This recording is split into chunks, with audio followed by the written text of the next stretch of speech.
মেয়ের মা যারা, তারা গল্প করে বসে বসে, ও বউ কি আমার জামাইটা আল্লাহর ওলি, আমার মেয়ে যা বলে ও তাই শোনে, উঠতে বসতে সব সময় আমার মেয়ের আনুগত্য করে চলে। এরকম জামাই দেশে একটাও নেই। আর আমার ওই যে ছেলেটা টাটকা হারামজাদা। কেন? কারণ ও ঘুরতো ওর বউর কথা শুনে। আজকের আলোচনার বিষয় মেয়েদেরকে নিয়ে। কারণ এই পৃথিবীতে যা উন্নতি অগ্রগতি দেখতেছেন, এর অর্ধেক যদি পুরুষ মানুষ করে, অর্ধেক করেছে নারী। কথা বলেন না কেন? মেয়েদের ভূমিকা আছে না? কারণ আমাদের আদি পিতা হযরতে আদম নবী আলাইহিস সালামের বাম পাজরের হাড় থেকেই তার স্ত্রী হাওয়াকে আল্লাহ বানিয়েছিলেন। বলেন, আল্লাহ পাক বলেন তাকে যখন বানিয়ে বাম পাশে রেখে দিয়েছি, ঘুমের তন্দ্রা আচ্ছন্ন ছিল। ঘুম থেকে ওঠার পরে তাকিয়ে দেখে একটা মেয়ে লোক সুন্দরী সুশ্রী বসে আছে। এই পৃথিবীতে 4 জন মহিলাকে আল্লাহ সব চাইতে সুন্দরী বানিয়েছিলেন। তার 1 নম্বরে হযরতে হাওয়া আলাইহিস সালাম, 2 নম্বরে বিশ্ব নবীর মেয়ে ফাতেমাতুজ জাহরা, 3 নম্বরে হযরতে ইব্রাহিম নবীর প্রথম স্ত্রী হযরতে সারা রাদিয়াল্লাহু তাআলা আনহা, 4 নম্বরে ইউসুফ নবী আলাইহিস সালামের স্ত্রী জুলাইখা। এই 4 জন মহিলার মতো সৌন্দর্য কাটিং গঠন আল্লাহ পৃথিবীর কোন মানুষকে দেয়নি। ঐশ্বরিয়া রায় এর ভেতরে আছে। এরে দেখলেই মানুষ পাগল হয়ে যায়। তাহলে জুলাইখাকে দেখলে, ফাতেমাতুজ জাহরাকে দেখলে ও তো না খেয়ে থাকা লাগতো। কত সুন্দর করে আল্লাহ বানিয়েছিলেন আপনি ভাবতেও পারবেন না। ঐশ্বরিয়া যদি এত সুন্দর হয়, তাহলে এর চাইতে কোটি কোটি গুণে সৌন্দর্য আল্লাহ দিয়েছিলেন তাদের এই চেহারার ভেতরে। তার ভেতরে 1 নম্বরে কে? বলেন বলেন। হযরতে হাওয়াকে আল্লাহ বানিয়ে বাম পাজরে রেখে দিলেন। এত সুন্দর সুশ্রী আদম নবী ঘুম থেকে উঠে তাকিয়ে ডাক দিয়ে ধরতে যাচ্ছিলেন। আল্লাহ পাক বলেন, দাঁড়া, তাকানো যাবে না, ধরাও যাবে না। হযরতে আদম বলছে, আল্লাহ তাকানো যাবে, ধরা যাবে, কি করলে সেই বুদ্ধি বলেন? আল্লাহ বলছেন, ধরা যাবে, তাকানো যাবে, বিয়ে করা লাগবে। কি করা লাগবে? এখান থেকে যেটা প্রতীয়মান হয়, বিয়ের আগে প্রেম নিবেদন করা হারাম। এটা নবী তাকাচ্ছে, ধরতে যাচ্ছে, আল্লাহ নিষেধ করছে। আর আপনি পার্ক গুলো সব এই করোনার ভেতরে খুলে দিয়েছেন, 180 মাইল বেগে চলছে। এরা তো সব বিবাহিত। বলেন,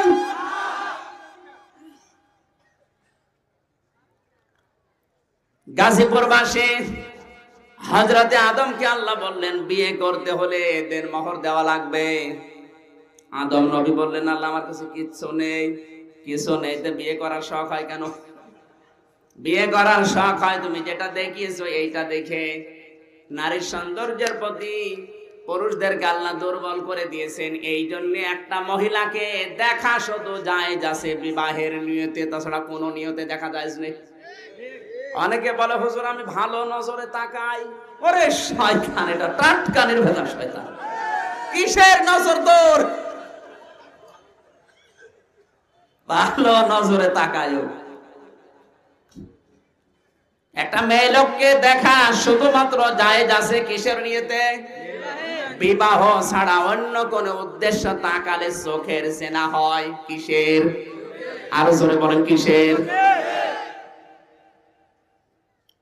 হযরতে আদমকে আল্লাহ রাব্বুল আলামিন বুদ্ধি শিখিয়ে দিলেন, ওয়া আতুহুন্না উজুরাহুন্না ফারিদা। দেনমোহরের টাকা দেওয়া লাগবে, এটা ফরজ।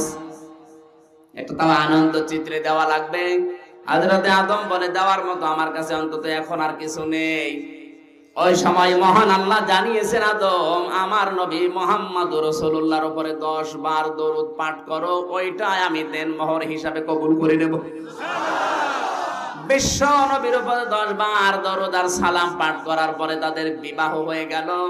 আল্লাহ এবার আদমকে ডাক দিলেন, ওয়াকুলনা ইয়া আদাম উসকুন আনতা ওয়া যাওজুকাল জান্নাতা ওয়া কুলা মিনহা রাগাদান হাইসু শি'তুমা ওয়ালা তাকরাবা হাদিহিশ শাজারাতা ফাতাকুনা মিনাজ জালিমিন।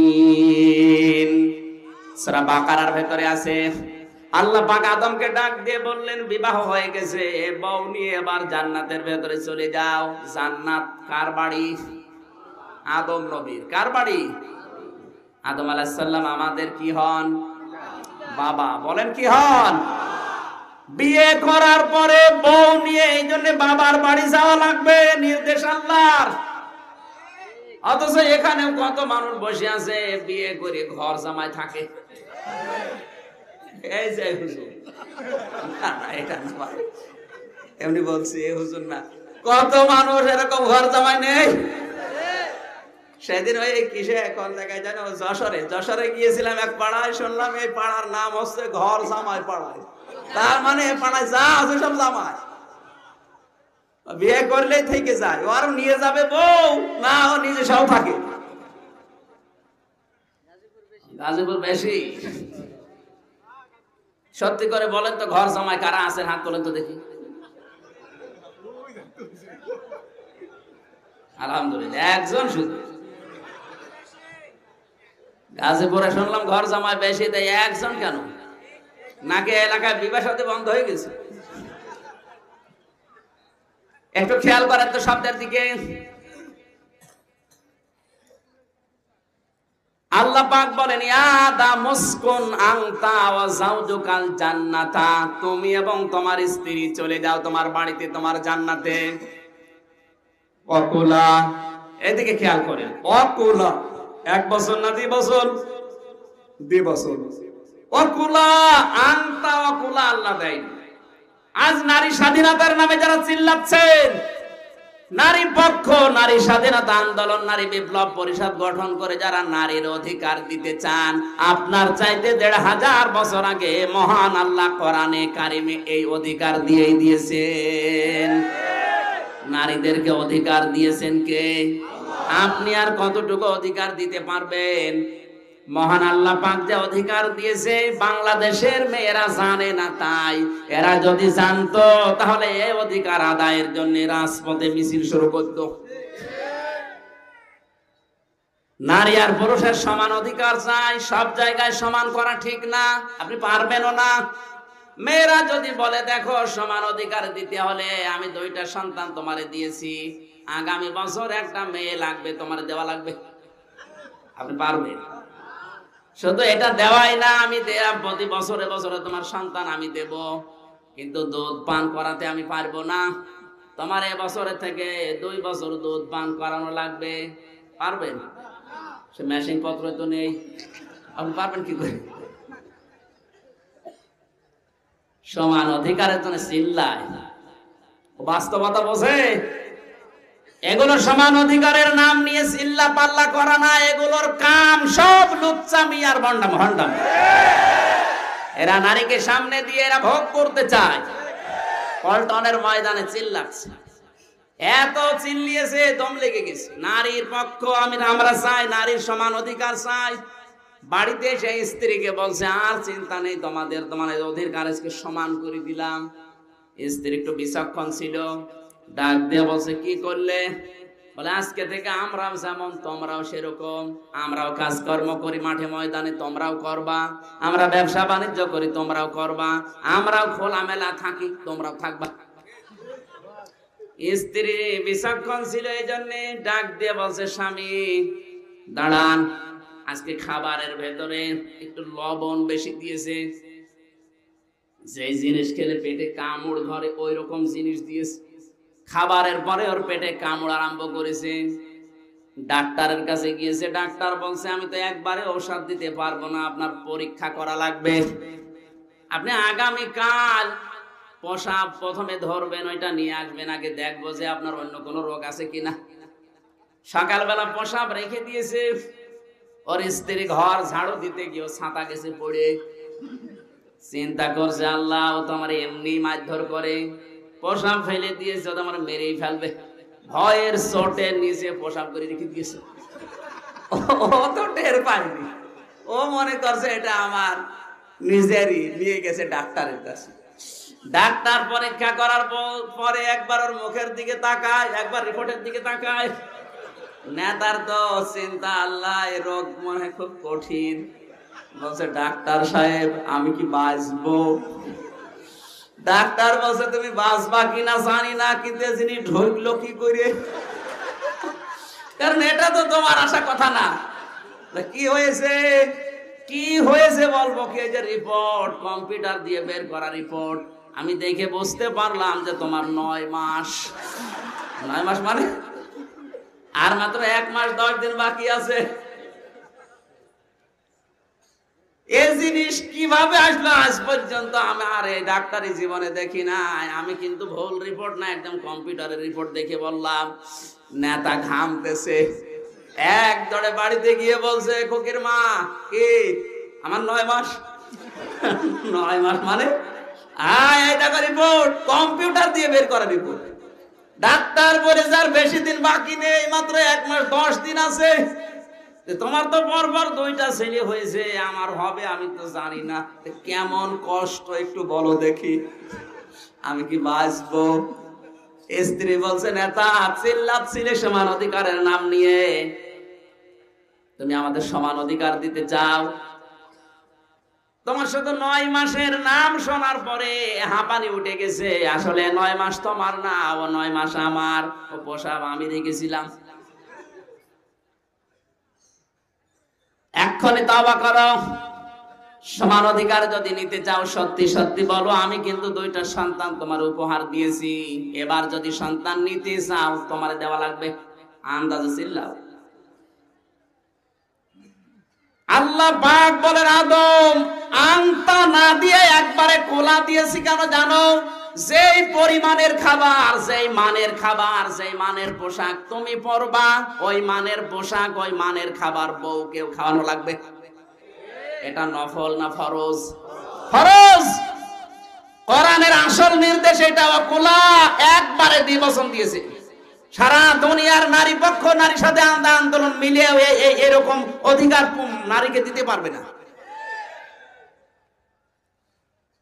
বিশ্বনবী আয়াতের ব্যাখ্যা করতে গিয়ে জানিয়েছেন, অকোলা শব্দটা দিয়ে আল্লাহ জানিয়ে দিলেন স্ত্রীর প্রতি পক্ষপাতিত্ব করা যাবে না।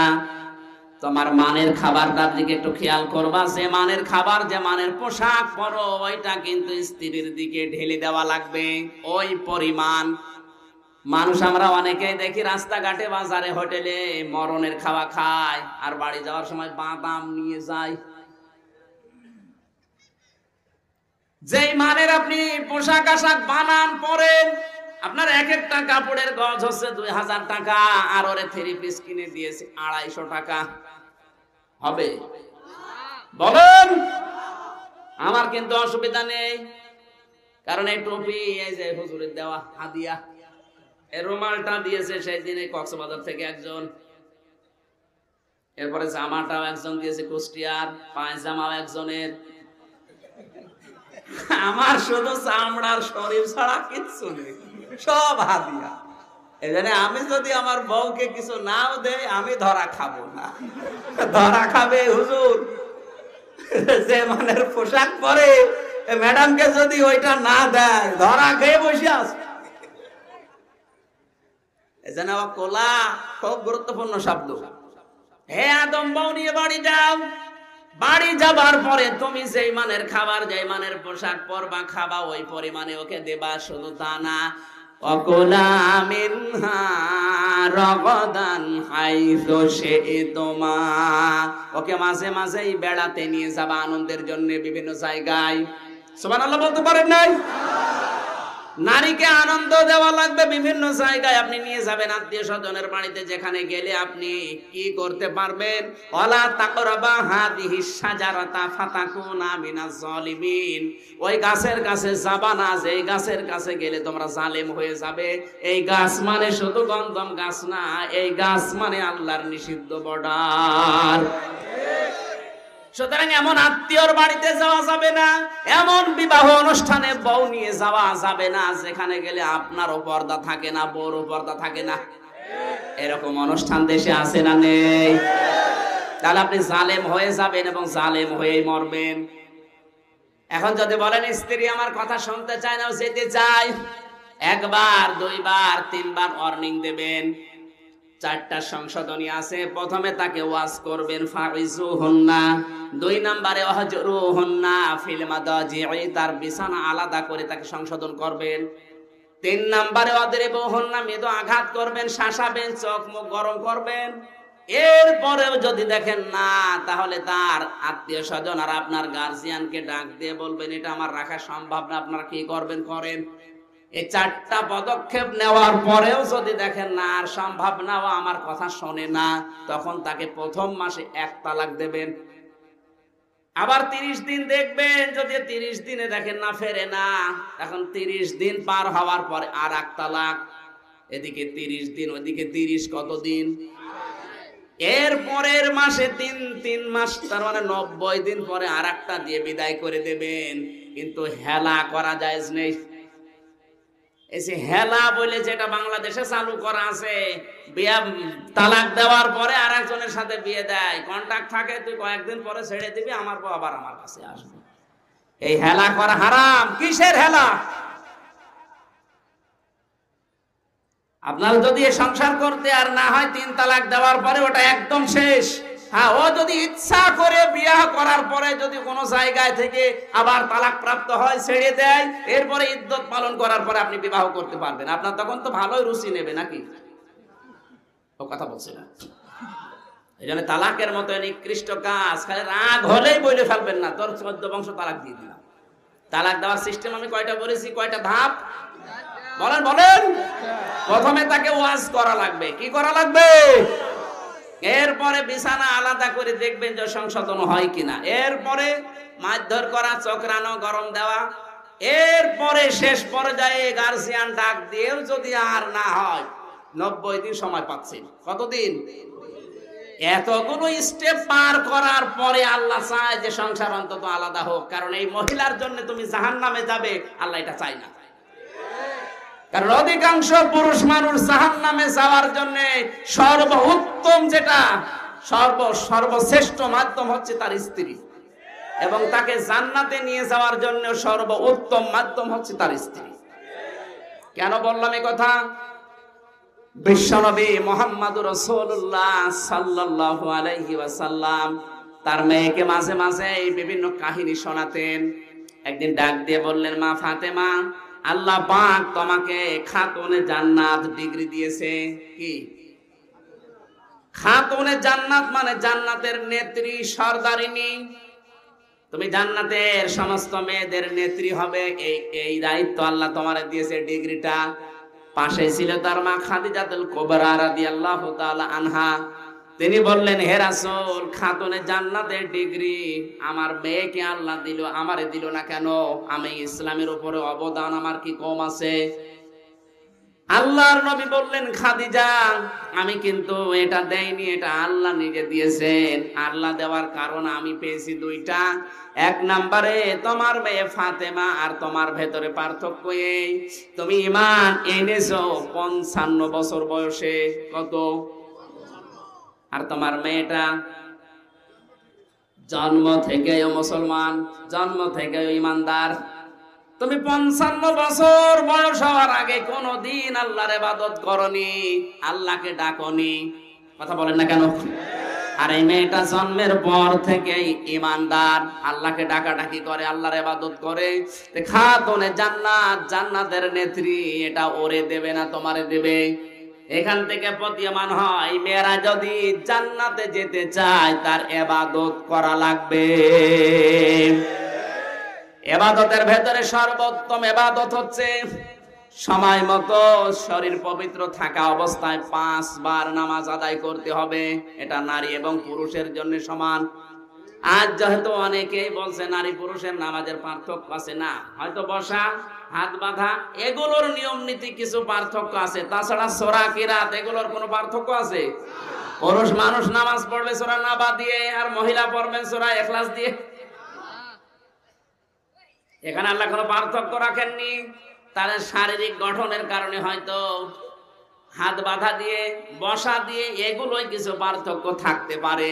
কিন্তু সাল্লু কামা রাআইতুমুনি উসাল্লি, এই হাদিস শুধু পুরুষের জন্য না, নারী পুরুষ সবার জন্য। জোরে বলেন সুবহানাল্লাহ।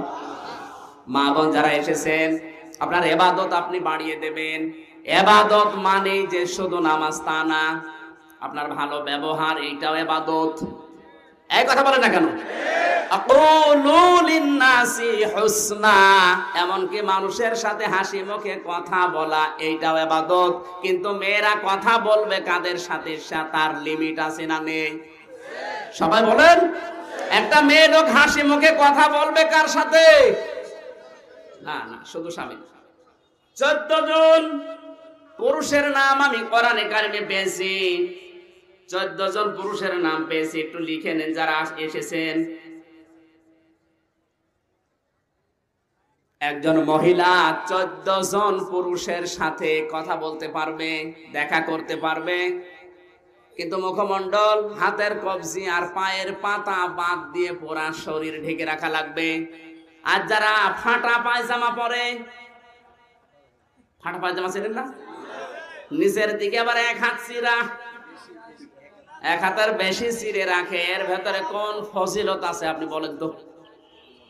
এর ফজিলত এই, আমার যতটুকু ধারণা, পর পুরুষকে আকৃষ্ট করা, এইটা ছাড়া কিছু নেই। কথা বলেন ঠিক কিনা? মেয়েরা যারা এসেছেন, সম্মানিতা মা বোনেরা, যে বোরকাগুলো এখন বানাচ্ছেন টাইট ফিট, এমব্রয়ডারি করা, ফুল ফুলওয়ালা, এই বোরকা আপনার জন্য পর্দা না, এটা ফ্যাশন, এটা আপনার জন্য জায়েজ না। এখন আবার একটা বোরকা বেরিয়েছে, এই বোরকায় পর্দা না, এই বোরকার জন্য আবার আর একটা বোরকা লাগে। বুঝতেছে? শরীরের অঙ্গ প্রত্যঙ্গ গুলো সব উদ্ভাসিত হয়ে থাকে, ওইটা ঢাকার জন্য আবার আর একটা বোরকা লাগে। এটা বোরকা না ফ্যাশন? ইসলামের কোন নিয়ম নীতি বিধানকে আপনি ফ্যাশন হিসাবে যদি পালন করেন, আপনি কুফরি করলেন। এজন্য মেয়েদের পর্দা হচ্ছে আবু হানিফা রাহমাতুল্লাহ আলাইহির মত অনুযায়ী, হানাফি মাযহাব অনুযায়ী, একটা মেয়ে লোকের সতর হচ্ছে মুখমণ্ডল, পায়ের পাতা আর হাতের কবজি বাদ দিয়ে পুরা শরীর ঢেকে রাখা লাগবে। হ্যাঁ, এই তিনটা বাদ দিয়ে পুরা শরীর ঢেকে আপনি কয়জনের সাথে কথা বলতে পারবেন? জোরে বলেন, কয়জন? 1 নম্বরে নিজের বাবা, 2 নম্বরে দুধ বাবা, 3 নম্বরে মামা। এটা কিন্তু আবার আপন মামা হওয়া লাগবে। রিকশা চালককে ডাক দেবো, মামা, কিছুক্ষণ পরে দেখা যাচ্ছে অ্যাক্সিডেন্ট করেছে। আমি বিশ্ববিদ্যালয়ে থাকাকালীন দেখেছি মেয়েরা রাস্তায় দাঁড়িয়ে বাসওয়ালাকে ডাক দিয়ে বলছে, মামা। বাস দাঁড়িয়ে গেছে, উনি ওঠার পরে মামার পাশে বসা, মামা ওর দিকে তাকিয়ে অ্যাক্সিডেন্ট করেছে। এ কি মামা না মামি? এই মামা না, এই রিকশা চালক, ভ্যান চালক, বাস চালক না, মামা হওয়া লাগবে নিজের আপন মামা। কথা বুঝতেছেন? এরপরে চাচা, এটা আপন চাচা। এরপরে শ্বশুর, এটা আপন শ্বশুর। অনেকে ধর্ম শ্বশুর বানায়, কিছুদিন পরে দেখা যায় ধর্ম শ্বশুরের সাথে আল্লাহর রাস্তায় গেছে। ধরে বলেন নাউজুবিল্লাহ, এই শ্বশুরে হবে না। এরপরে আপন ভাই, দুধ ভাই, দাদা ভাই, নানা ভাই আর নাতি। এরপরে নিজের ছেলে, ভাইয়ের ছেলে, বোনের ছেলে, নিজের মেয়ের জামাই। মেয়ের জামাই মানে এদিকে কি বলে? মেয়ের যে স্বামী আছে, ওই স্বামী আপনার কি হয়? কথা বলেন না কেন? ঢাকায় একটু উল্টা পাল্টা আছে মনে হয়। আমাদের এলাকায় মেয়ের জামাইকে না, মেয়ের স্বামীকে শাশুড়ি জামাই বলে ডাকে, আর এলাকায় মেয়ের স্বামীকেও মেয়ের জামাই বানিয়ে দেয়। না, মেয়ের যার সাথে বিয়ে দিলেন এই পুরুষের সাথে শাশুড়ি দেখা করতে পারবে, কিন্তু খোলা রাখবে মুখমণ্ডল, হাতের কবজি আর পায়ের পাতা, চুল ঢাকা রাখা লাগবে।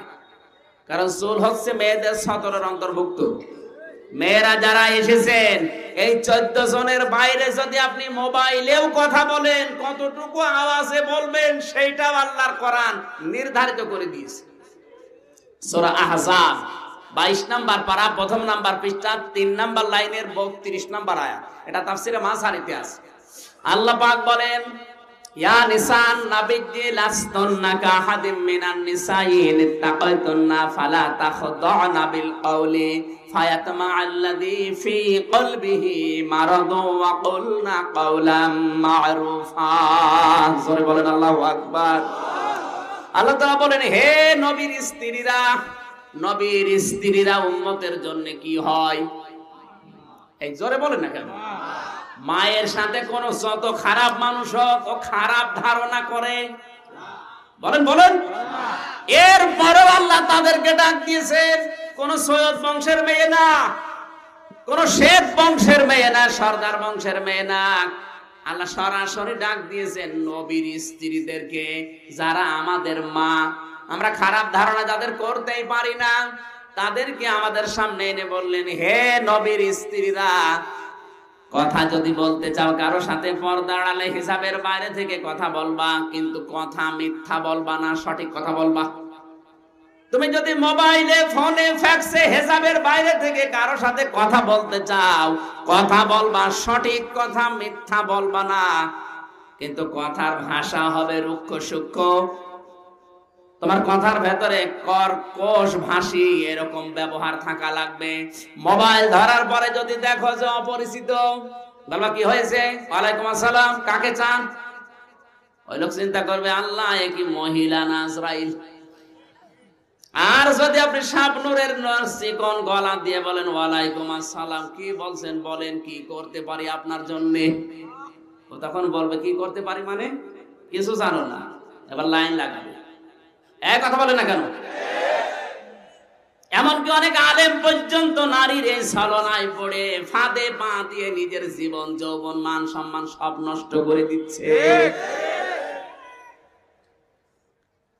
আমাদের পেছনে যেহেতু শয়তান আরো বেশি, আমাদের সংশোধন থাকা লাগবে, সতর্ক থাকা লাগবে আরো বেশি। কারণ শয়তান কোনো দিন খারাপ মানুষকে ধরে না, কারণ ও জানে যে বেটা মদ খায়, বাবা খায়, ও আমার ভাইরা ভাই। তারা বলে না কেন? ও সব সময় চিন্তা করে যদি আমির হামজাকে লাইন থেকে একটু বে লাইনে নিয়ে যাওয়া যায়, ও 1000 মানুষ আমার লাগবে না, এক আমির হামজা 1000 মানুষের সমান। এখানে আপনার পেছনে যারা বাবা খাচ্ছে, ডাল খাচ্ছে, ওদের পেছনে যদি শয়তান একটা থাকে, আমার পেছনে 80টা আছে। সূরা আরাফের 16 নম্বর আয়াত তার প্রমাণ। ফাবিমা রাহমাতিন না, আয়াতটা কি জানো? 8 পারা 16 নম্বর পৃষ্ঠা। এই সূরা আরাফের 16 নম্বর আয়াত কি হাফেজ কই? সব গলিয়ে খেয়ে ফেলেছে। এইরকম হাফেজ হলে তো সমস্যা। এই তো পাওয়া গেছে ইনশাআল্লাহ। আল্লাহ পাক বলেন, ক্বালা ফাবিমা আগওয়াইতানি লা আকুদান্না লাহুম ইলা সিরাতাকাল মুস্তাকিম। না, লা আকুদান্না লাহুম সিরাতাকাল মুস্তাকিম। আল্লাহ ওই সময় চ্যালেঞ্জ দিয়ে জানিয়েছে শয়তানকে যে তোকে আমি 2টা জিনিস থেকে বঞ্চিত করলাম, কোনোদিন শয়তান তোরে আমি ক্ষমা করব না, কোনোদিন তোরে আমি জান্নাত দেব না। ওই সময় শয়তান বলেছিল, আল্লাহ আমিও 3টা জিনিস চাই। 1 নম্বরে হায়াত চাই, 2 নম্বরে ক্ষমতা চাই, 3 নম্বরে ক্বালা ফাবিমা আগওয়াইতানি লা আকুদান্না লাহুম সিরাতাকাল মুস্তাকিম। তোমার বান্দাদেরকে ধোঁকা দিয়ে, বোকা বানিয়ে জাহান্নামে নেওয়ার জন্য আমি ভালো ভালো রাস্তার মোড়ে মোড়ে বসবো। এই জন্য শয়তান কিন্তু খারাপ মানুষের কাছে থাকে না, যায়ও না, কারণ জানে যে একে বেশি করা লাগবে না। সব সময় বেশি শয়তান লেগে থাকে ভালো মানুষগুলোর পেছনে। কথা বলেন না কেন? এজন্য আমাদের আরো সতর্ক হওয়ার দরকার আছে না নেই? বিশেষ করে মেয়েলি বিষয় নিয়ে যারা আলেম আছেন, যারা এই লাইনে আছেন, তাদেরকে বলছি, একজন পুরুষের জন্য সব চাইতে ক্ষতিকারক হচ্ছে 2 জন মহিলা। একটা হচ্ছে শালী আর একটা হচ্ছে ভাবি।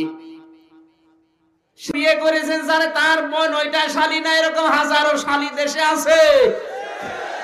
ভাবি মানে শুধু ভাইয়ের বউ না, এরকম বহু ভাবি দেশে আছে। আমাদের চুয়াডাঙ্গা জেলার আলমডাঙ্গা থানা এক ভাবি ভোটে দাঁড়িয়েছে, নাম তার রাঙা ভাবি, নামই ওইটা। সবাই ওনারে রাঙা ভাবি বলে ডাকে, দেখতেও রাঙার মতো, কারণ পোস্টার দেখলাম, আমি সরাসরি তো দেখিনি। একজন মেয়ে লোকের জন্য ভয়ঙ্কর এবং গুরুত্বপূর্ণ সাপের মতো, আজরাইলের মতো দুইজন পুরুষ, একজন হচ্ছে দুলাভাই আর একটা হচ্ছে দেবর। অথচ এই দুইজনের সাথে দহরম মহরম মেয়েদের বেশি। কথা বলেন না কেন? সতর্ক থাকবেন এই দুইজন থেকে। দুলাভাই মানে শুধু আপন বোনের বর না, এরকম বহু দুলাভাই আপনার কাছে কল দেবে। কথা বলেন না কেন? এরকম দুলাভাই যারা কল দেবে তাদের সাথে কথা বলতে হলে আপনার ভাষা হবে রুক্ষ সূক্ষ্ম, উল্টা পাল্টা গরম দিয়ে কথা বলবেন। ওই বেটার মনের ভেতরে শয়তানি থাকলেও দূর হয়ে যাবে। আর যদি মনে করেন না এটা আমার আপন দুলাভাই, আপনি সব হারাবেন। এখন হারাচ্ছে না? কথা বলে না কেন? দ্বিতীয় নম্বর, একজন মেয়ে লোকের জন্য মারাত্মক ভয়ঙ্কর শত্রু হচ্ছে তার দেবর। সে যে দেবরই হোক, দেবর থেকে নবীজি বলেন এটা মৃত্যু তুল্য। এটা আজরাইল দেখলে যেমন ভয় করে মেয়েরা, আজরাইল দেখলে মানুষ যেমন ভয়ে ভয়ে থাকে, দেবরকে দেখলে ওরকম ভয়ে ভয়ে থাকা লাগবে। অথচ কত মানুষ এই গাজীপুরে বিয়ে করার পরে বউকে তার ভাইয়ের কাছে রেখে উনি বিদেশে গেছে, কিয়ামতের আগে আসবে। কিয়ামতের আগে আসে না, ও আল্লাহ রাস্তায় রেখে দিয়েছে। এগুলো বেশি হয় বরিশাল বিভাগে।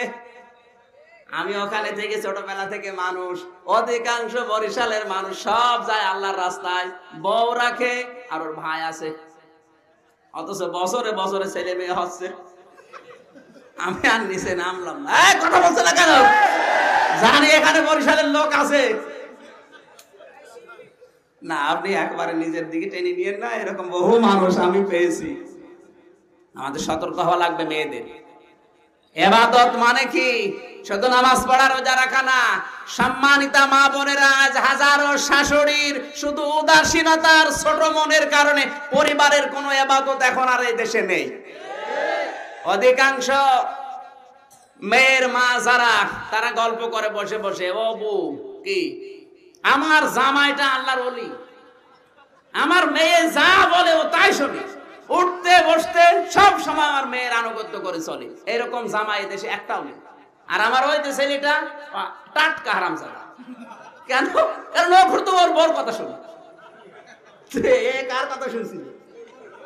কথা বলছে না কেন? আপনি মানুষ। মাঝে মাঝে আবার বলে আমার ছেলেটা বউ পাগল, বিয়ে দেওয়ার আগে খুব ভালো ছিল, বিয়ে দিয়ে এখন শুধু বউ নিয়ে থাকে। আরে আপনার তো কপাল ভালো যে আপনার ছেলে আপনার বউমা নিয়ে ব্যস্ত আছে, অন্য কোন জায়গায় লাইন লাগায়। আপনি আরো উৎসাহ দেবেন, আর আপনি আরো এই জায়গায় আঘাত করেন। এই কারণেই তো অধিকাংশ পরিবারের শান্তি নেই। কথা বলে না কেন? যে সমস্ত শাশুড়ি আর শ্বশুরের কারণে পুত্রবধূরা অশান্তিতে আছে, তিরমিজি শরীফের হাদিস, এই শ্বশুর আর শাশুড়ি ঈমান নিয়ে মারা যেতে পারবে না। মানুষকে কষ্ট দিয়েছে, এই কারণে বেঈমান হয়ে মরবে, নামাজ রোজা সব বৃথা। এরকম শ্বশুর শাশুড়ি দেশে নেই। সম্মানিত ভাইরা, মা বোনেরা, আমি দ্বিতীয় পয়েন্টে যাচ্ছি না, শেষ করে দেব। আল্লাহর নবী মুহাম্মদ রাসূলুল্লাহ সাল্লাল্লাহু আলাইহি সাল্লাম জানিয়ে দিলেন, মা ফাতেমা, তোমার মা তোমারে আজকে খাতুনে জান্নাত ডিগ্রি দেওয়ার পরে সহ্য করতে পারছে না। ভালো করে শুনে রাখো, ও খাদিজাতুল কুবরা, তোমার মেয়ে ফাতেমাকে আল্লাহ জান্নাতের সরদারিনী বানিয়েছে এই কারণে, কারণ তুমি 55 বছর আগে পর্দা কি বুঝতে না। মক্কায় বিভিন্ন মানুষের সাথে তোমার দেখা সাক্ষাৎ করা লেগেছে ব্যবসায়িক কারণে। তোমার নাক কেমন, মুখ কেমন সব মানুষ দেখেছে, আন্দাজ করা শেষ। কিন্তু ঘরের ভেতরে যে মেয়েটা আছে ফাতেমা, ওকে দেখেছে কয়জন? হযরতে খাদিজা বললেন, হে নবী, হে রাসূল, ও তো জন্ম থেকেই পর্দা নিষিদ্ধ। এখান থেকে আমরা বুঝলাম মেয়েরা যদি খাতুনে জান্নাত ফাতেমাতুজ জাহরার সাথে জান্নাতে যেতে চায়, অবশ্যই তাদেরকে পর্দা মেনে চলা লাগবে। যারা পর্দা মানে না, ওদের জন্য জান্নাত হারাম, এটাই ফাইনাল কথা। ওদের নামাজ রোজা হজ যাকাত সব বৃথা, কারণ মেয়েদের প্রথম ফরজ হচ্ছে পর্দা। বলেন, আর পর্দা মানেই ঘরের ভেতরে পড়ে থাকবেন আর বাইরে আসবে না। না, আকরনা ফি বুয়ুতিকুন্না ওয়ালা তাবাররাজনা তাবাররুজাল জাহিলিয়াতিল উলা। মেয়েরা ঘরের পরিবেশে থাকবা, বাইরে যাবার সময় তাবাররুজ করি জাহিলি যুগের মেয়েদের মতো বের হবা না। এখানে তাবাররুজের অর্থ আমি পেয়েছি তিনটা। এক নম্বরে যেই মেয়েরা বাইরে আসার সময় সাজগোজ বাড়িয়ে দেয়, দুই নম্বরে মাজা হেলে দুলে চলে, তিন নম্বরে ৮-৬০ ছোটখাটো পোশাক পরে বের হয়, এগুলো তাবাররুজের অর্থ। কিসের? আমাদের মেয়েদের আল্লাহ তাবাররুজের তিনটি অর্থ থেকে যেন বাঁচিয়ে দেন, আমিন।